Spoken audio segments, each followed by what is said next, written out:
Muy buenas tardes a todos. ¿Cómo estamos? ¿Bien? ¿A poco no da alegría poder cantar estas canciones que acabamos en la alabanza? Cuando estamos recordando las cosas buenas que hace Dios en toda la creación y también en nuestras vidas. Me hace recordar un poco, ya estaba reflexionando en la letra que teníamos y que estuvimos escuchando cuando dice: aleluya, alabado sea mi Dios. Aleluya, a la muerte Él derrotó, las cadenas Él rompió, en su nombre, que es Jesús salva, hay salvación. Mi esperanza está en Jesús. Y entonces podemos cantarlas y podemos sentir este sentimiento que surge de alegría hermoso, a pesar de que pudiéramos llegar hoy en día y tal vez veníamos con preocupaciones o traíamos ansiedad de todo este periodo, y sin embargo al estar cantando podemos encontrar este sentimiento donde en cierta manera es una fortaleza y nos empieza a ayudar. La alegría es un tema del cual deberíamos estar hablando constantemente en la iglesia, pero a veces como que no lo hacemos. De hecho, Dios nos ordena tener alegría, o sea, no es opcional. Cuando vemos Salmos 97:12, fíjense que lo que dice: alégrense en el Señor ustedes los justos y alaben su santo nombre. Nos está invitando a que nos alegremos. No solamente eso, sino que también se lo dice a la creación entera en el Salmo 96:11. Alégrense los cielos, regocíjese la tierra, brave el mar y todo lo que él contiene. Y luego también Jesús nos lo dice en el Evangelio de Mateo, en capítulo 5, donde dice: alégrense y llénense de júbilo, porque les espera una gran recompensa en el cielo. Así que, como pueden ver, esto no es opcional. Nos pide que nos alegremos. Y es que la alegría debería de ser una marca, una característica que nosotros como cristianos deberíamos de tener y estar llevando al mundo. Y tal vez tú me digas: bueno, pues sí lo entiendo, trato de ser alegre. Cuando estoy alcanzando esta alegría se me va de las manos. Las circunstancias difíciles por las que estoy pasando, qué difícil es poder sentir alegría. Y la verdad, o sea, comparto tu opinión. O sea, yo creo que todos hemos estado en estos momentos oscuros donde por más que tratamos de sentir alegría, nuestras circunstancias nos abruman y nomás no logramos poder tener este sentimiento. Es por eso que hoy estamos iniciando una nueva serie que se llama Alegría Imparable. Porque sí existe una alegría que es alcanzable, esta alegría que es profunda y que podemos hacer nuestra, que es inagotable y que es imparable. Y además, lo más importante, esta alegría la podemos experimentar sin importar las circunstancias por las que podamos estar pasando, por muy difíciles que puedan ser estas circunstancias. De hecho, Pedro habla de esta situación y este tipo de alegría cuando le escribe una carta a los cristianos de Asia Menor. Estos cristianos estaban siendo perseguidos por la gente de sus ciudades. Los primeros cristianos habían dejado las religiones paganas, habían dejado de seguir estos rituales paganos, le habían dado la espalda para seguir a Jesucristo. Y eso había traído consecuencias. Lo rechazaban. Si había algún problema climatológico o alguna crisis financiera, pues eran los cristianos que estaban haciendo enojar a los dioses que le habían dado, y entonces eran todavía más perseguidos. En muchas ciudades estaban desplazados, venían de otras ciudades que los habían desplazado, y entonces estaban desprotegidos. Tenían poca seguridad, su estatus social era bajo, e inclusive muchos de ellos eran esclavos, y entonces realmente el gobierno tampoco los protegía mucho. Esta era la situación en la que estaban estos cristianos cuando Pedro les escribe esta carta para alentarlos, y les quiere recordar la gran obra que Jesús ha hecho para el mundo, pero Jesús ha hecho en sus vidas cuando deciden seguirlo y poner su fe en él. Y en reverencia a la palabra los invito a que nos pongamos de pie para leer qué es lo que Pedro les escribe a estos primeros cristianos. Lo vamos a encontrar en Primera de Pedro, capítulo 1, versículos del 6 al 9. Esto es para ustedes motivo de gran alegría, esta obra de Jesús que está en ellos, a pesar de que hasta ahora han tenido que sufrir diversas pruebas por un tiempo. El oro, aunque perecedero, se acrisola con el fuego. Así también la fe de ustedes, que vale mucho más que el oro, al ser acrisolada por las pruebas, demostrará que es digna de aprobación, gloria y honor cuando Jesucristo se revele, porque Jesucristo va a regresar. Ustedes lo aman a pesar de no haberlo visto, y aunque no lo ven ahora, creen en él. y se alegran con un gozo indescriptible y glorioso, pues están obteniendo la meta de su fe, que es su salvación. Palabra del Señor. Nos podemos sentar. Estos cristianos, a pesar de vivir en este entorno hostil, Pedro dice que se alegraban con gozo indescriptible y glorioso, dándole la gloria al Señor, porque su enfoque estaba en Jesús y la obra. Sabiendo que su fe estaba siendo perfeccionada día a día a través de estas pruebas, y también sabían que en Cristo tenían una herencia incorruptible esperándoles y que jamás les sería arrebatada de ellos. Y eso era la fuente de su alegría. De hecho, era esto porque Dios es la fuente suprema de alegría. Y cuando pensamos en Dios como fuente suprema de alegría, pues no necesariamente estamos pensando en Él con una cara sonriente.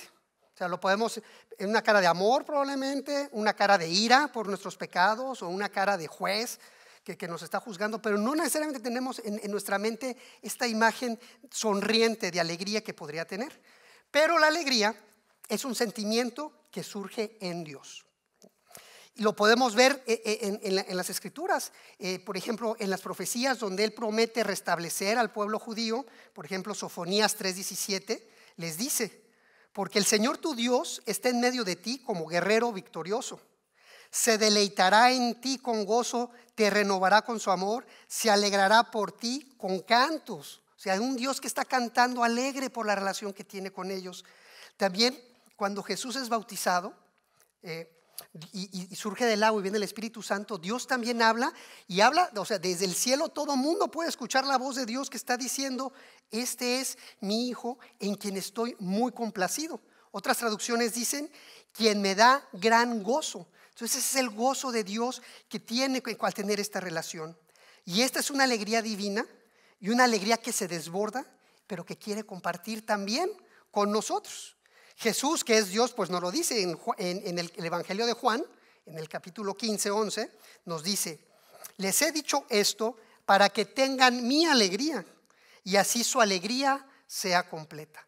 Entonces él lo que quiere es compartir y brindarnos esta alegría. O sea, no nos quiere nada más dar un motivo de gozo que podríamos experimentarla, sino la propia alegría de Él es la que Él nos quiere dar.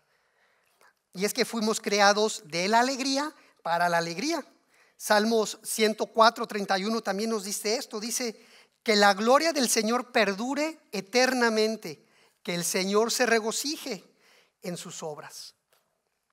Desde la misma creación vemos cómo Dios disfruta y se regocija en sus obras. En Génesis vemos cómo día a día, cada vez que va creando, dice: y vio que era bueno, y vio que era bueno. Continúa así, y cuando toda la creación está terminada, incluyendo nosotros en ella, ¿qué dice? Y todo era muy bueno. Es un gran regocijo y Él se regocija en eso. Y cómo no, si está reflejando su gloria. Ahora nosotros también fuimos creados a imagen y semejanza de Él. Y también entonces, por lo tanto, tenemos esa misma capacidad de sentir la alegría que Él experimenta. Ahora, para experimentarlo al admirarlo a Él, al admirar sus obras, al estar en comunión con Él, ¿sí? Porque Él es la fuente suprema de alegría. Así fuimos creados.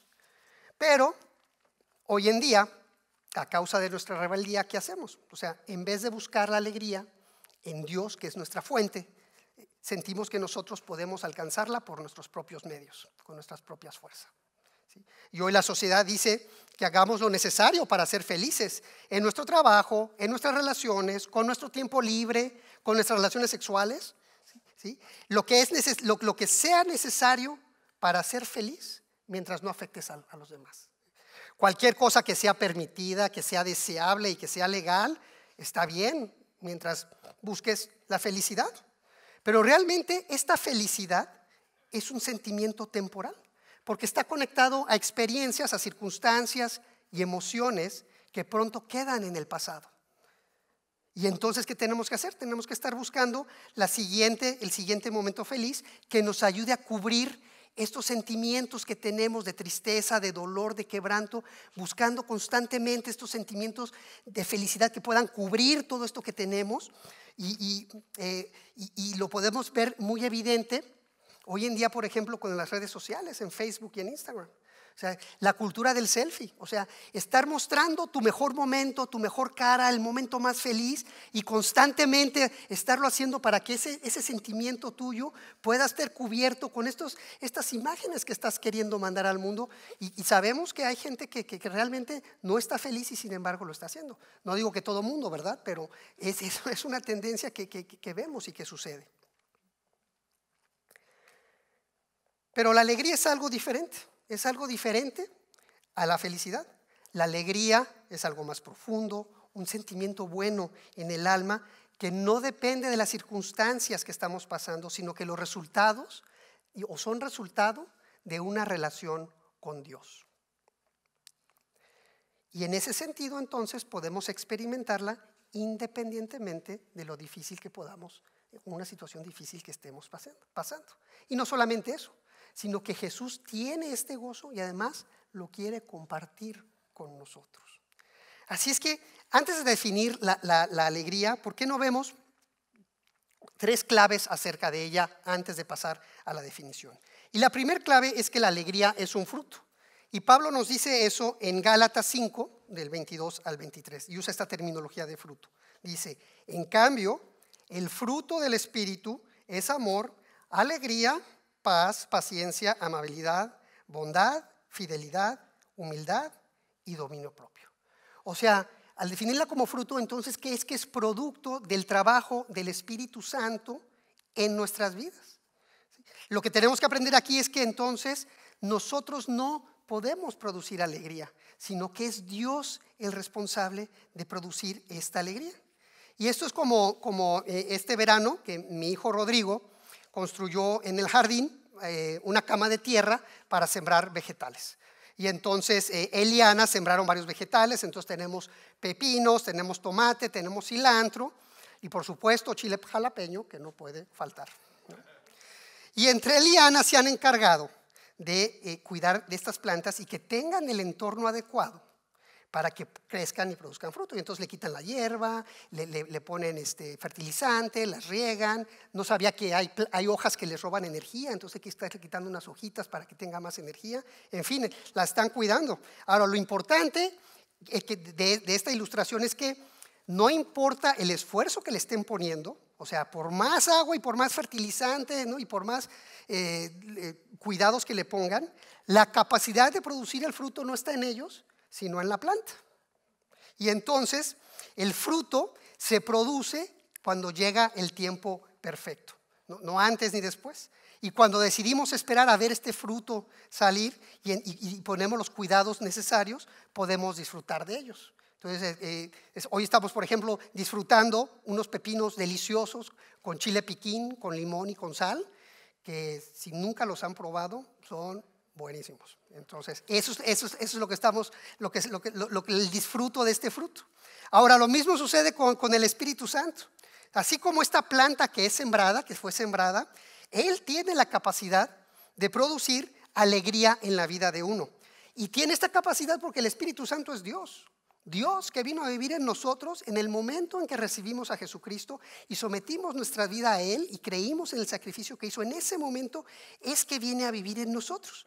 Y entonces ahora, ya que vino, nuestra función, así como en este huerto, es crear las condiciones necesarias para que pueda dar fruto.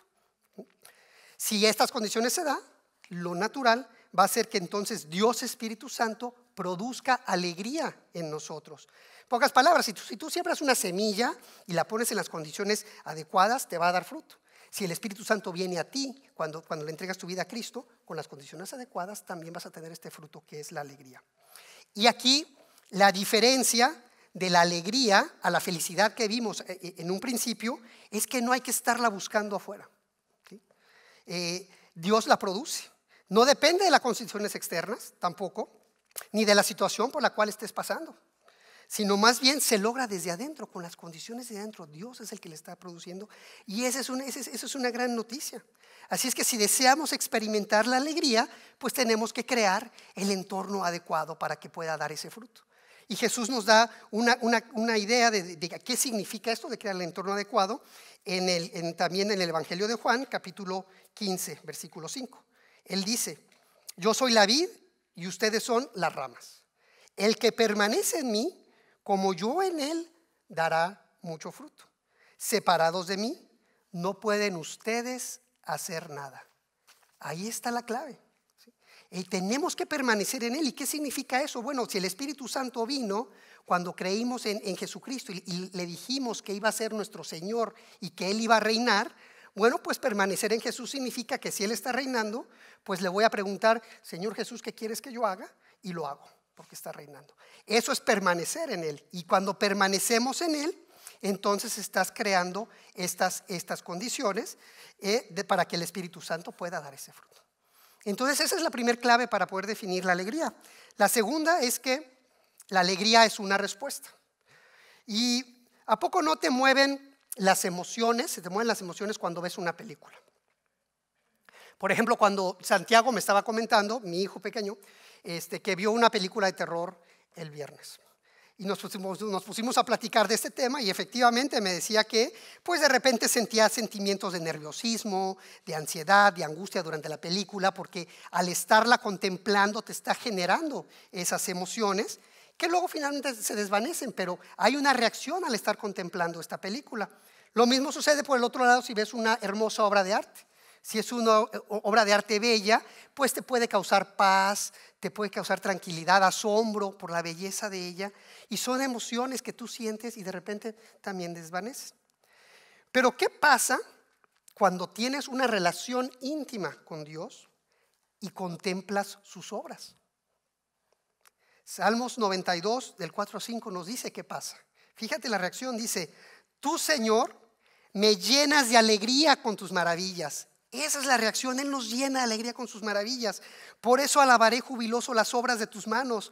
Oh Señor, cuán imponentes son tus obras y cuán profundos son tus pensamientos.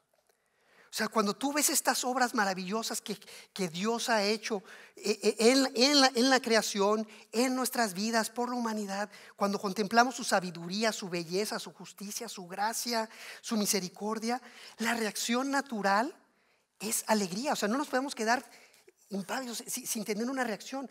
Esa reacción viene, es natural, porque fuimos creados para eso. Estamos respondiendo a estas características visibles que podemos ver de Dios, sin importar nuevamente las circunstancias. Y déjame te doy un ejemplo esta semana, que esta semana tuvimos nuestro grupo de vida. Y Víctor, que está aquí con nosotros, que me dio permiso de comentarlo, pues había tenido una semana difícil y había sido una temporada difícil con problemas de ansiedad. Estaba tomando un medicamento que ese día, bueno, el medicamento lo traía, pero mal, con un malestar tremendo. Su hija había ido al hospital para un procedimiento quirúrgico. En fin, él llegó decaído y sin fuerza. Pero esa noche empezamos, durante el grupo, empezamos a leer con atención el libro de Hechos. Y en el libro de Hechos, desde el capítulo 1 y 2 leímos, pudimos ver a Dios trabajar en este hermoso plan de reconciliación que tiene para nosotros. Vimos cómo cada uno de los sucesos que ocurren están ordenados perfectamente. Desde el momento de las palabras de Jesús, que les promete el Espíritu Santo, cuando Jesús asciende. Después, cuando el Espíritu Santo efectivamente se cumple la promesa y viene a los discípulos y son llenos del Espíritu Santo y se empiezan a ver las manifestaciones, las pruebas de que efectivamente el Espíritu Santo está ahí.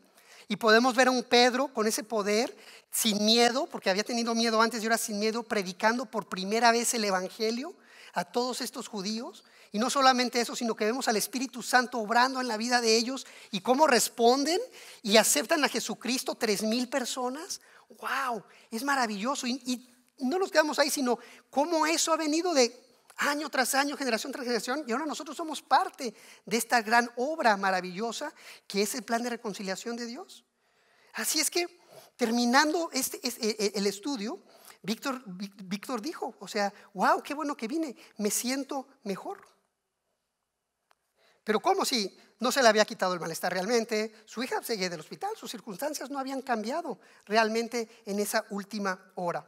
Sin embargo, al contemplar la hermosura de la obra de Dios, y no solamente eso, saber que eres parte de ella, que tú perteneces a esta obra maravillosa, la respuesta natural, que es una respuesta, es alegría. Ahí es donde hay una fuente, porque esta alegría es una respuesta a ella.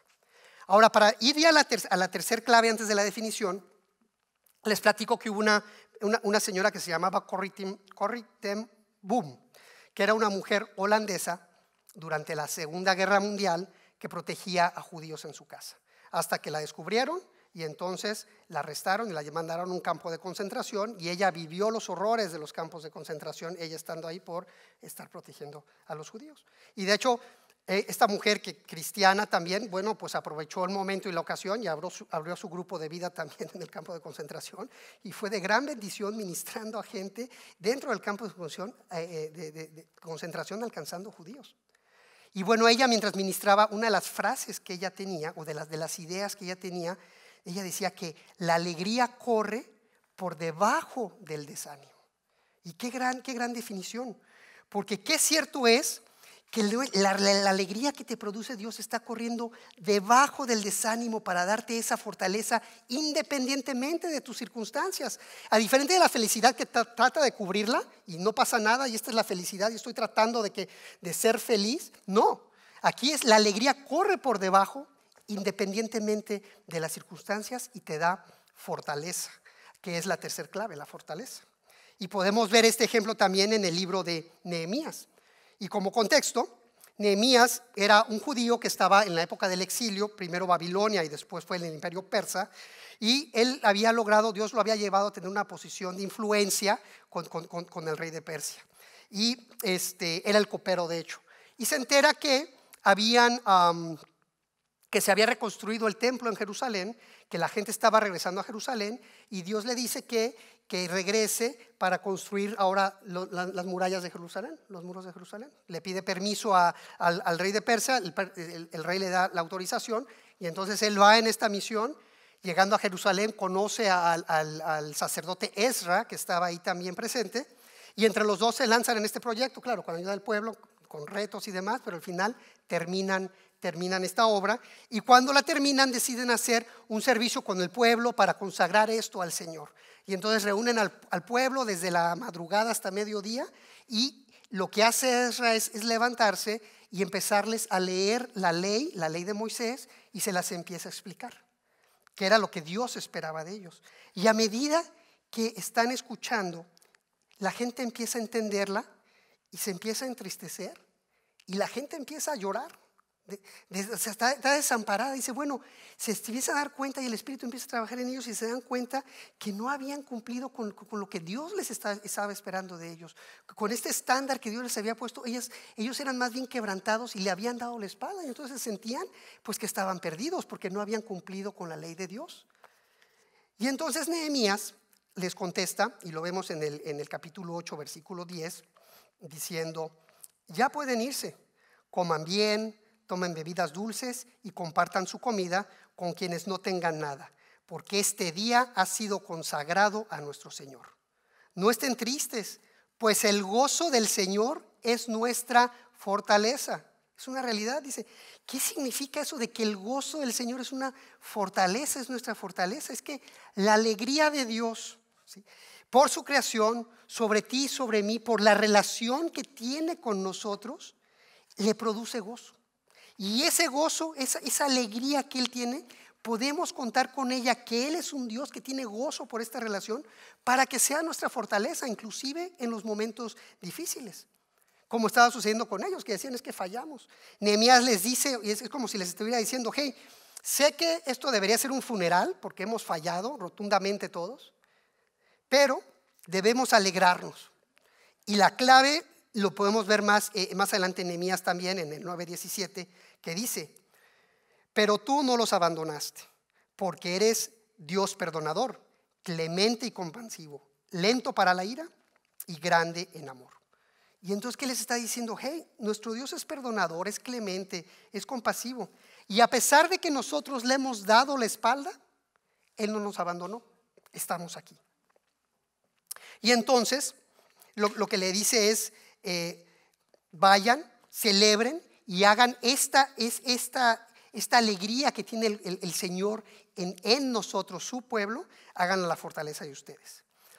Y así que cuando entendemos nosotros qué tanto Dios quiere hacer por nosotros y lo que ha hecho, y regresamos a una relación con Él, la respuesta de alegría es como cuando Jesús se dirigía a la cruz y Hebreos dice, quien por el gozo que le esperaba soportó la cruz. Esa fue la fortaleza que Él tuvo. O sea, Él se dirigía a la cruz, que es el peor tormento que un ser humano pudo haber recibido, no solamente físicamente, sino porque recibió la ira de Dios en esa cruz sobre Él. Y lo único que le dio aliento y que le dio fortaleza era ese gozo de saber que tú y yo íbamos a poder volver a tener una relación con Dios a través de ese sacrificio. Eso fue lo que le dio esa fortaleza a Jesús para salir adelante conforme a la palabra. Y así es que entonces, cuando nosotros ya hemos entregado nuestra vida a Jesucristo, si tú ya tienes una relación con Él y logras captar esta idea, no importa las circunstancias difíciles por las que estás pasando, no importa qué tanto has caído, estás en el gozo del Señor, tienes esta relación y recuerda que el final de la historia ya está escrito. Cristo ha vencido y tú eres parte de esa victoria. Así es que si existen circunstancias difíciles en este momento, pues bueno, como dice la carta de Pedro, están perfeccionando nuestra fe para que sea digna de aprobación, gloria y honor cuando Jesucristo regrese. Estas circunstancias no son en balde, van a ser dignas de honor, aprobación y gloria cuando Jesucristo regrese.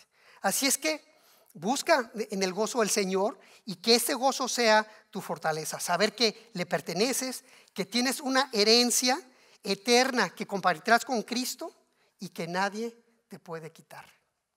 Y ahora sí, entonces veamos la definición de alegría. Alegría es el producto de un plan o el resultado de un plan para restaurar nuestras almas, nuestra relación con Dios y nuestro futuro. Esta es la alegría de la cual estamos hablando. Ese es el resultado de este plan que Dios tiene de volver a relacionarse con nosotros, de proveer el camino para que nosotros podamos ser otra vez, tener una relación con Él y entonces sí, poder gozar de esta alegría todos juntos. Y la maravilla es que este plan está disponible para todo el mundo, está abierto para todo el mundo. El único requisito es seguir a Jesucristo. Pero eso sí, esta alegría tenemos que elegir tomarla. Filipenses 4:4 nos dice, alégrense siempre en el Señor, insisto, alégrense otra vez. Y entonces, así como en el huerto de mi casa con Rodrigo, si él no hubiera sembrado, si no hubiera cuidado las plantas, si no hubiera creado las condiciones adecuadas, pues no estaríamos disfrutando los vegetales que estamos disfrutando. Bueno, pues de igual manera, tienes que elegir la alegría, tienes que ser intencional en ir tras de ella, pero no afuera, sino internamente, como es que lo estamos viendo a través del trabajo del Espíritu Santo. Y Dios te la dará, pero tienes que ser intencional. Y así es que durante las próximas semanas seguiremos profundizando en este tema, en temas prácticos de cómo hacer para alcanzar esta felicidad. Pero esta semana podemos llevarnos 2 aprendizajes y 2 tareas de lo que la palabra nos ha revelado. La primera es que elijas a Cristo. Elige a Cristo. ¿Sí? Si nunca le has entregado tu vida, tienes que entender que tienes una posición donde te encuentras separado de Él y que para que pueda Él empezar a trabajar en tu vida te tienes que reconciliar con Él, y no solamente por el día de hoy, sino por la eternidad te reconcilias con Él. Elige reconciliarte rindiéndole tu vida, reconociendo que el sacrificio que hizo en la cruz fue suficiente para el perdón de tus pecados y para reconciliarte con Dios. Si lo haces, si crees en esto y le entregas tu vida, vas a ser salvo. Y entonces sí, el Espíritu Santo vendrá a ti y podrá trabajar dentro de ti. Y si es tu Señor, entonces sigue lo que aprendimos. Permanece en Él, permanece en Cristo. Crea estas condiciones para que pueda producir su fruto. Ahora, la segunda tarea sería, elige enfocarte en lo que ha hecho, que es lo que estábamos diciendo, contemplar su obra, estar enfocados en eso. Recuerda cómo era tu vida antes de conocerlo. Recuerda ahora cómo es. Recuerda lo que ha hecho, el precio que pagó en la cruz por nosotros, la sangre que derramó. Recuerda la vida eterna que te está prometiendo y las promesas que tiene. Todo eso tú tienes acceso. Concéntrate en todo eso que ha hecho por ti. la recomendación esta semana es que esta semana encuentres la fuente suprema de alegría en Jesús.